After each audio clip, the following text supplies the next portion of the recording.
Olá pessoal, tudo bom? Aqui é o professor Renato falando com todos vocês.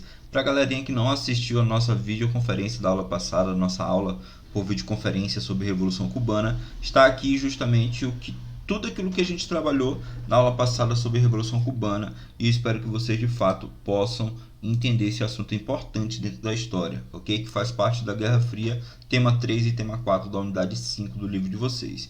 Tudo bem? Então vamos lá para a gente falar sobre Revolução Cubana, como vocês podem mesmo observar aqui, ok? Então é importante que a gente possa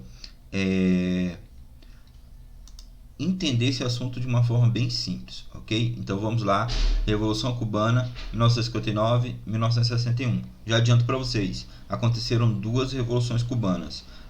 A Revolução Cubana de 1959, que pôs fim ao governo do ditador Fulgêncio Batista, e a Revolução Cubana de 1961, que proporcionou a Cuba o rompimento com os Estados Unidos e a adoção do socialismo, ok? Como sistema vigente em Cuba ao lado dos Estados Unidos, ok? Então vamos lá para a gente poder entender esse assunto. Primeiramente a gente precisa entender aqui, que existiram de fato duas revoluções, como vocês podem observar aí no nosso slide, né? Aconteceram duas revoluções. Diminuir meu tamanho aqui para ficar mais fácil de vocês entenderem. Até 1959, interferência norte-americana em Cuba, ou seja, os Estados Unidos mandavam em Cuba até 1959, dominava a política cubana, e isso era baseado numa parte da Constituição que a gente vai ver mais na frente, chamada de Emenda Platt. E a partir de 1959, fim do intervencionismo norte-americano em Cuba, né, os Estados Unidos parou de intervir diretamente na política cubana e também na economia cubana, ok? Passou a interferir de forma indireta, ok? Que a gente vai entender isso já no finalzinho da aula, ok? Vamos lá para a gente poder observar. Vamos avançando. Aqui nós temos o território de Cuba, pessoal, vocês estão podendo observar aí, Cuba ao lado dos Estados Unidos, né? A capital Havana fica a 70 quilômetros da Flórida, né, nos Estados Unidos. Isso meio que foi um elemento muito significativo dentro da Guerra Fria na América Latina especificamente, né, em que Cuba se voltou contra os Estados Unidos, beleza? E aqui a gente tem algumas charges do tio Sam, mostrando que por muito tempo os Estados Unidos dominou a ilha de Cuba, e aqui os revolucionários, né, agora estariam dominando a ilha de Cuba, e os Estados Unidos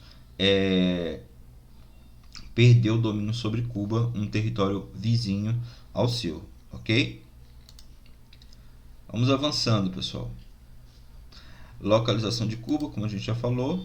Vamos agora falar sobre as características da intervenção norte-americana em Cuba, ok? Então vamos lá, intervenção norte-americana em Cuba. Primeira coisa que a gente deve ressaltar é a Constituição Cubana de 1898, que permitia dentro da sua Constituição, né, uma emenda, ou seja, uma lei que permitia aos Estados Unidos de intervir na política cubana caso fosse necessário. Essa emenda, chamada de Emenda Platt, ela era uma espécie de materialização das ideias da doutrina Monroe, ou seja, América para os americanos, e também da política do Big Stick. Lembrando que a independência de Cuba foi praticamente uma vitória norte-americana sobre a Espanha. Então os Estados Unidos venceu a Espanha e Cuba conquistou sua independência na América Espanhola, ok? Economia cubana. A economia cubana era baseada numa produção de cana-de-açúcar no sistema plantation, né? Plantation, monocultura, latifúndio, trabalho escravo, mão de obra barata e exportação. Então, se produzia cana-de-açúcar em grandes fazendas, utilizando mão de obra escrava muitas das vezes, e para exportação. E essa exportação da economia cubana era basicamente para os Estados Unidos da América. Então, a economia cubana vendia, né, Cuba vendia o açúcar produzido na sua ilha para os Estados Unidos da América. Crise política em Cuba.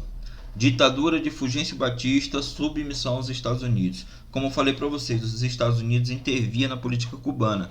Então, o líder cubano naquele momento era Fulgêncio Batista. E em plena Guerra Fria, os Estados Unidos estimulou por muito tempo que governos autoritários se instalassem para justamente garantir que esses territórios fossem capitalistas. Então, em 1952, o Fulgêncio Batista, que era o presidente de Cuba, ele meio que deu um golpe e instaurou uma ditadura em Cuba, que passou a ser a ditadura de Fulgêncio Batista e submissão aos Estados Unidos. Então, ele era submisso aos Estados Unidos, ok? Não atendendo aos interesses do povo cubano, mas sim aos interesses norte-americanos sobre a ilha de Cuba, ok? Crise econômica. Como eu falei já para vocês, deixa eu só mudar minha carinha para cá. Como eu falei para vocês, crise econômica. Cuba era uma ilha que produzia açúcar, somente o açúcar, ou seja, era baseado na monocultura do açúcar. E aí o que acontece? Cuba vivia uma balança comercial desfavorável, ou seja, mais comprava produtos do que vendia, necessariamente falando.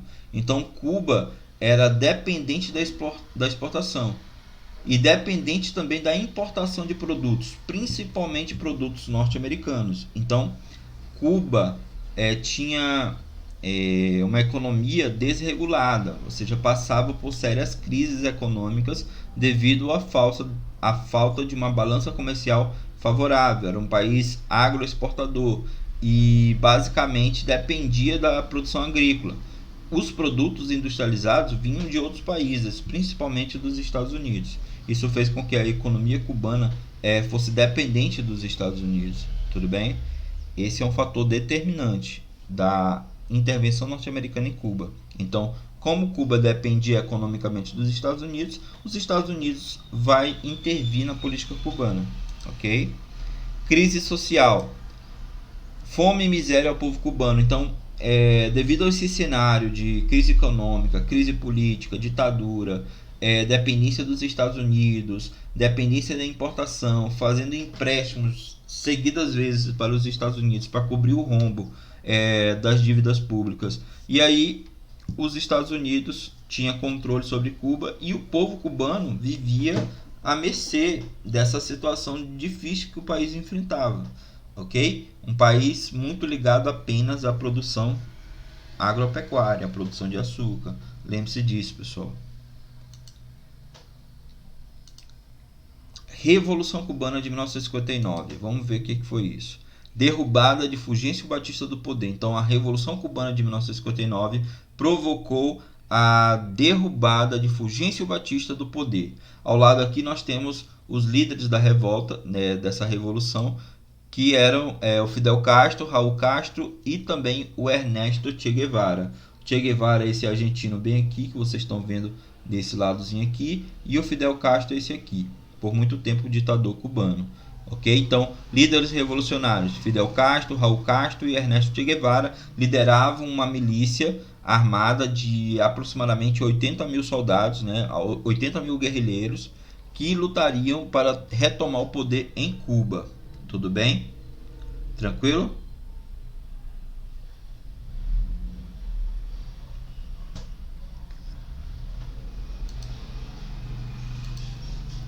Revolução de 1961, pessoal. Rompimento das relações diplomáticas contra os Estados Unidos. Então, pessoal, a primeira revolução tirou Fulgêncio Batista do poder e foi liderada por Fidel Castro, Raul Castro e Ernesto Che Guevara. A Revolução de 1961 foi logo após essa revolução que tirou Fulgêncio Batista do poder. Os Estados Unidos, quando intervia na política cubana, os líderes da Revolução de 59 foram até os Estados Unidos, pediram lá apoio dos Estados Unidos para o novo governo. Os Estados Unidos não aceitou, tentou invadir Cuba, e aí Cuba, os líderes revolucionários da primeira revolução se voltaram contra os Estados Unidos. Então, essa, para muitos historiadores, é considerada a segunda revolução. A primeira revolução teria sido a derrubada do governo do ditador Fulgêncio Batista, e depois a segunda revolução seria a mudança de Cuba de aliada a inimiga dos Estados Unidos em 1961, adotando as políticas socialistas, né? Alinhamento com os ideais socialistas e a aproximação de Cuba com a União Soviética em plena Guerra Fria, pessoal. Em plena Guerra Fria, Cuba se aliou à União Soviética, rival dos Estados Unidos. Isso era uma afronta aos Estados Unidos, e aí essa aproximação de Cuba com a União Soviética fez com que muitas coisas mudassem na América. Ok? Reação norte-americana. Os Estados Unidos tentou invadir Cuba, mas não teve sucesso, né? Foi derrotado na chamada Batalha da Baía dos Porcos, né? Os Estados Unidos foi derrotado pelos guerrilheiros, e aí houve justamente o isolacionismo econômico de Cuba. Os Estados Unidos provocou seus aliados a não comprarem e não fazer nenhum tipo de relação econômica com a ilha cubana. Okay? Então Cuba foi isolada economicamente, não podendo comercializar com os aliados dos Estados Unidos, dependendo exclusivamente da União Soviética. E aí houve o boicote aos produtos cubanos, né? Muitos países faziam assim: eu compro o produto de você, Cuba. Quando chegava lá o navio carregado de produtos, eles: não, a gente não quer mais o produto e tudo mais. Então esse boicote acontecia aos produtos cubanos, como está descrito no livro de vocês, né? Aconteceu também, pessoal, em 1962, o momento mais crítico da Guerra Fria, a crise dos mísseis, e Cuba foi um dos personagens principais da crise dos mísseis, porque a União Soviética tentou colocar uma base de lançamento de foguete em Cuba, a 70 km da Flórida, a 70 km do seu inimigo, Estados Unidos, e aí os cubanos, né, passaram a ser alvos dos Estados Unidos. Então os Estados Unidos mandou um ultimato à União Soviética e ameaçou bombardear Moscou caso a União Soviética continuasse com essa implantação de uma base militar em Cuba, né? Aí começou o período tenso, né? Aumentou o intervencionismo americano nos países latinos da América.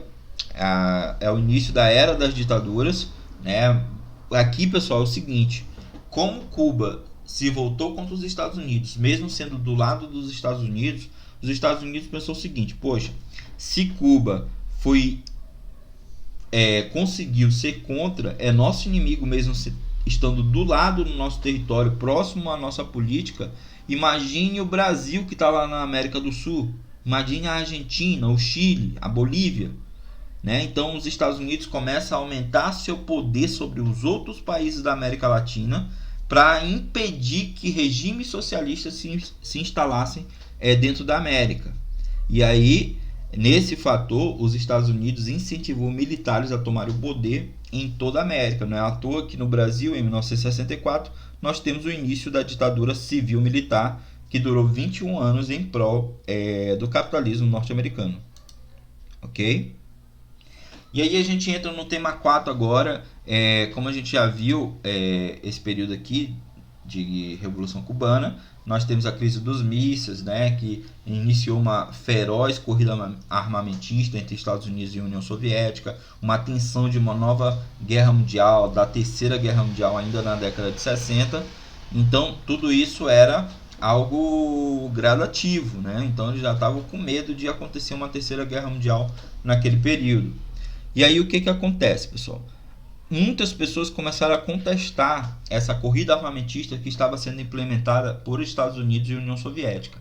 E aí vem justamente a contestação da Guerra Fria. Tudo bem? E aí a contestação da Guerra Fria, a gente tem a imagem aí dos Beatles, que vocês estão podendo observar, vem através da música, da arte, do cinema, tudo isso para meio que direcionar as forças das duas superpotências para o benefício da população e não mais para uma possível guerra mundial, ok? Os Estados Unidos sofreu muito, por exemplo, com a a rejeição dos americanos à guerra do Vietnã, por exemplo, de 1955 a 1975.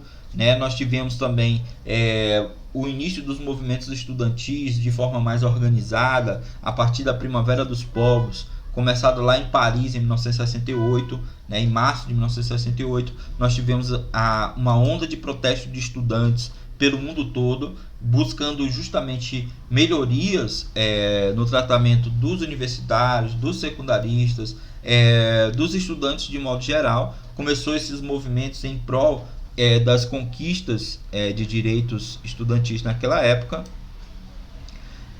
Também tivemos movimentos contra o racismo, como os Atos Civis Americanos de 1964, liderado pelo Martin Luther King, né? Um imponente personagem da luta contra a segregação racial e contra o racismo nos Estados Unidos, né? O discurso do Martin Luther King é um dos elementos mais cruciais da história da humanidade, tudo bem? Negacionismo à vida capitalista, aí vem movimentos que negavam a vida capitalista, que negavam a Guerra Fria, como o movimento hippie, por muitas vezes confundido com movimentos comunistas, mas os hippies eles tinham uma vida totalmente avessa ao comunismo e totalmente avessa à Guerra Fria, principalmente ao modelo capitalista de sociedade.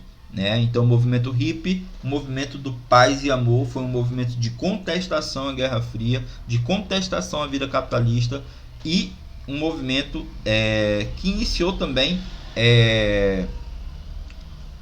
o estudo das pessoas através da música. Né? A música passou a ser usada como contestação à Guerra Fria, e aí a gente tem justamente o surgimento do rock and roll, né? Artistas excepcionais surgiram nesse contexto de contestação à Guerra Fria, como os Beatles, como os Rolling Stones, como o Fred Mercury, Raul Seixas aqui no Brasil, Led Zeppelin, né? Os Beatles como um todo, né?